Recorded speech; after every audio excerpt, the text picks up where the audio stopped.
Time is money. Time is money. Ruth Ann Bitterman preached it because Ruth Ann Bitterman believed it.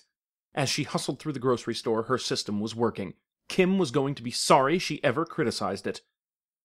The grocery list had been created with a skillful knowledge of the location of every item in the store.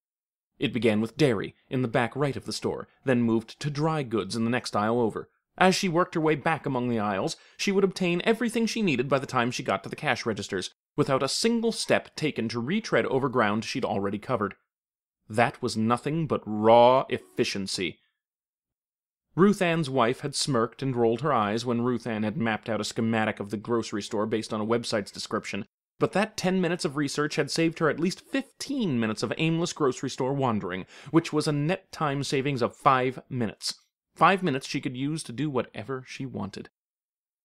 "Who's smirking now, Kim?" Ruth Ann said to no one in particular.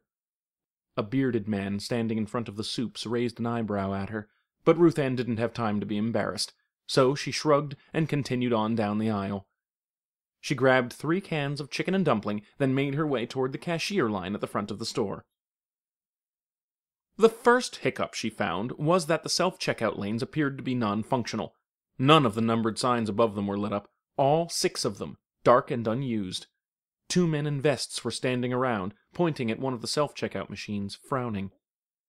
Ruth Ann had planned on using the self-checkout, so this would certainly cost some time. The second hiccup was that she had 18 items, more than the 15 allowed in the express checkout lane. She studied the 40-something white woman currently stationed as a cashier in the express line and weighed her options.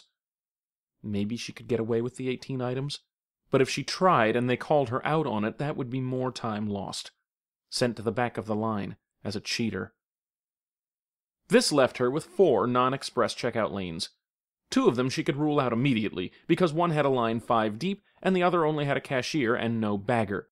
Lack of bagger meant the cashier would have to bag the groceries, which was another large time lost. 2 lanes left. One was 4 customers deep, the other only 2 customers. No contest. The choice was made. Ruth Ann slid into the checkout line behind 2 other people, and she made a quick inventory of the items in their carts. Seemed reasonable, about 30 items in each. She expected a total of 2 minutes per customer. Of course, if either one of them pulled out a fat stack of coupons, that would wreck the timetable. It was a gamble, but one Ruth Ann had to take. She checked her watch. The first customer made it through the line in 2 minutes and 10 seconds, paid with a credit card, one of the old non-chip ones. That saved at least 10 seconds right there. The chip cards were such a stupid waste of time, having to stick them in the machine and wait forever for it to read the thing. What was so bad about swiping the card? Quick and painless. Efficient. Now that Ruth Ann was only one person away from her turn in line, she studied the cashier and grocery bagger. Both of them male, white, and in their mid-20s, both with brown hair. That was good. Blonde men were more likely to cause delays. More likely to want to chit-chat. If she didn't get out of here without salvaging at least some of that 5 minutes, she'd hear it from Kim for sure. As the shopper in front of Ruth Ann held out her Super Savers loyalty card for the cashier to scan, she smiled and said, "How about this weather?" The cashier opened his mouth to respond, but Ruth Ann gave a harsh clearing of the throat and glared. The cashier stopped and observed her, as did the bagger and the shopper. At first, all of them gave her puzzled expressions, until Ruth Ann held up her watch. They all averted their eyes. The woman paid for her groceries as the bagger swept them into plastic bags for her. Quick, simple, timely. This bagger was skilled. Heavy items on the bottom, dairy and produce in separate bags. Good. Ruth Ann didn't have time to instruct the bagger on how to do his job. Only 70 seconds left to beat the 5-minute time frame. The woman collected her bags and wheeled her cart away. Finally, it was Ruth Ann's turn. She was ready, with her credit card in one hand, her loyalty card in the other. She'd set them both down on the credit card signing pad in front of her, pointed at the loyalty card, and the cashier held the scanning gun out to read the number. "How are you today, ma'am?" "Fine, thank you." A quick check of her watch said she only had 45 seconds until the 5 minutes of time savings would be gone forever. She shot her eyes at the bagger. "I need these items in paper, please. No plastic bags." "Can do." said the bagger, with a grin that threatened to overtake his face.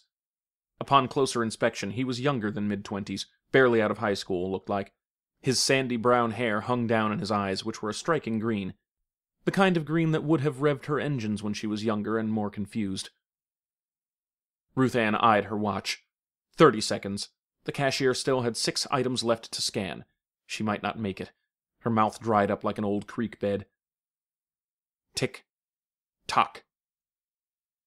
The bagger slid her gallon of almond milk into the bag a little too forcefully. As he withdrew his hand, she heard a scritch sound, and her heart stopped. He'd torn the bottom of the bag. A spiky ring on his finger had caught, slicing through the paper. "Oh, crap," he said.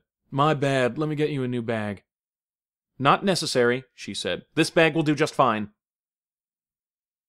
The bagger and the cashier shared a look. Both of them seemed frozen in time, unsure what to do or say. The bagger stammered, thumping a foot on the floor. "What's the problem?" she said. "Ma'am," the bagger said, "I'm not supposed to send you out of the store with a torn bag. It's against policy." She glanced at her watch. "I don't really care about your store policy because I am in quite a hurry. This torn bag will do just fine. Let's move along, please. We're almost done here." "But if it tears on the way out, you could spill the milk." Ruth Ann gritted her teeth.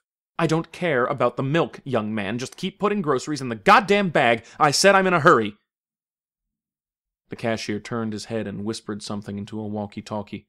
When he turned back, he was wearing a guilty grin. "What was that?" she said. "Who were you talking to?"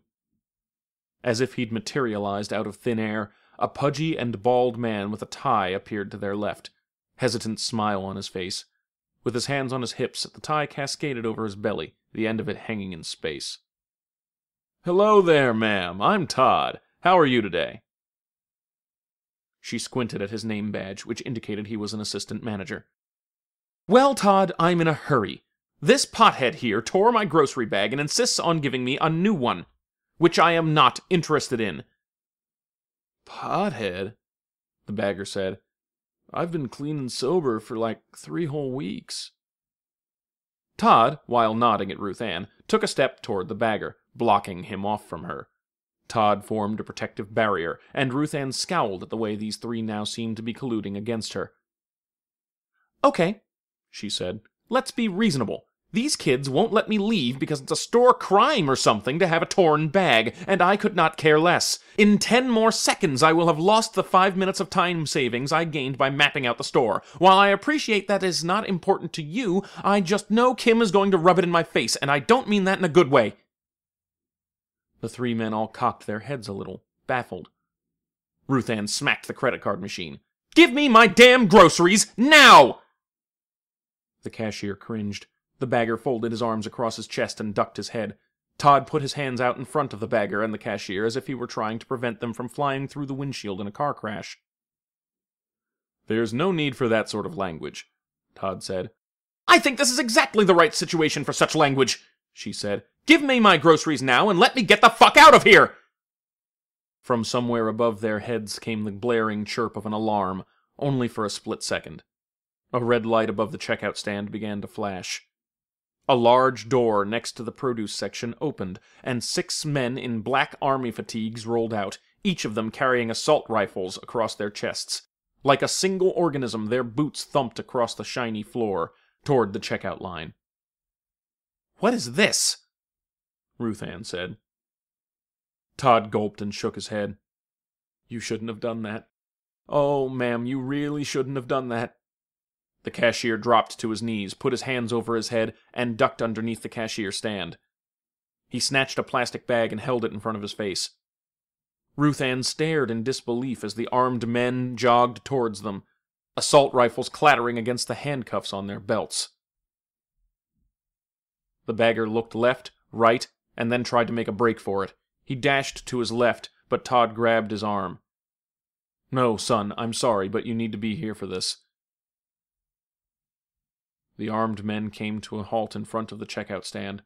5 of them fell into a uniform line. while one stepped out in front of the others. "Todd," said the man with aviator sunglasses and a blonde buzz-cut, gray framing the hair just above his ear. "It is Todd, isn't it?" Todd wiped some sweat from his brow. "Yes, Admiral." The Admiral removed his sunglasses, a shark smile revealing bright white teeth. "Todd, what seems to be the trouble here?" Todd hitched a thumb back toward Ruth Ann. "No trouble, sir. We're just sorting out a bagging situation. Everything is under control, though, I can assure you. I've got it all worked out, and there is absolutely no need for any military intervention in this instance." The Admiral checked the faces of everyone around, then addressed Ruth Ann. "That true, ma'am?" "I just want to get my groceries and go," she said. "I'm late. I've already missed my 5-minute window." The Admiral nodded. "I understand, ma'am, and I'm very sorry for your trouble. Is there a torn bag here? I believe I saw a bag being torn when some milk was placed in it. It's hard to know for sure on those surveillance monitors, though. The resolution isn't great."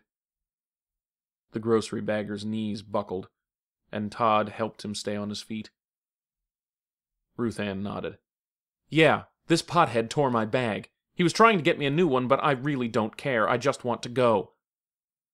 "I do understand, ma'am, and again, I apologize for the trouble." The Admiral sniffed, cocked his head to one side, then drew out his sidearm and shot the grocery bagger in the chest. The close range of the bullet blast made Ruth Ann's ears ring. All around the grocery store, people screamed and cried and ran for the front door.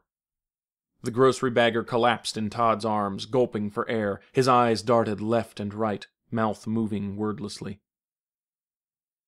In a few seconds, the bagger's breathing slowed, then stopped. Blood seeped out of the hole in his shirt. A red circle quickly spread from the center out, marking most of the front of his shirt. Todd, tears streaming down his cheeks, passed a hand over the bagger's face to close his eyes.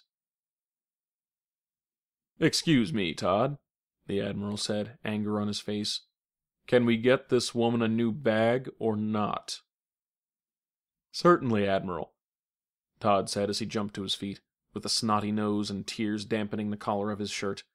Todd snatched a new bag to transfer the groceries. He was shaking so much it took him 4 tries to unfold the bag. The Admiral stepped over the bagger's corpse and cleared his throat before he addressed Ruth Ann. "Ma'am, I sincerely would like to thank you for your patronage today. I know that since the war, things have been a little topsy-turvy in this part of the country, but I hope you know, regardless of the current political climate, you can always count on Super Savers for all your grocery needs." She pursed her lips and said nothing. The tension of the close proximity to the gun blast had left her shoulders in knots. Eventually, she nodded. Todd kept his crying to a minimum as he moved the bags from the checkout stand into a grocery cart. Without meeting her eyes, he wheeled the cart over to her. Then he stepped back and away, hunched over, wringing his hands together. The Admiral beamed. "We hope you have a good day, ma'am." Ruth Ann took hold of the cart and checked her watch. Only 3 minutes behind schedule. That wasn't so bad, really. She could probably make it up on the car ride home. Discussion questions. Did the grocery bagger deserve to die? Why or why not? Is Kim going to rub it in Ruth Ann's face? In a dystopian society with warmongering fascists running the world, how important is it to still have access to a quality grocery shopping experience?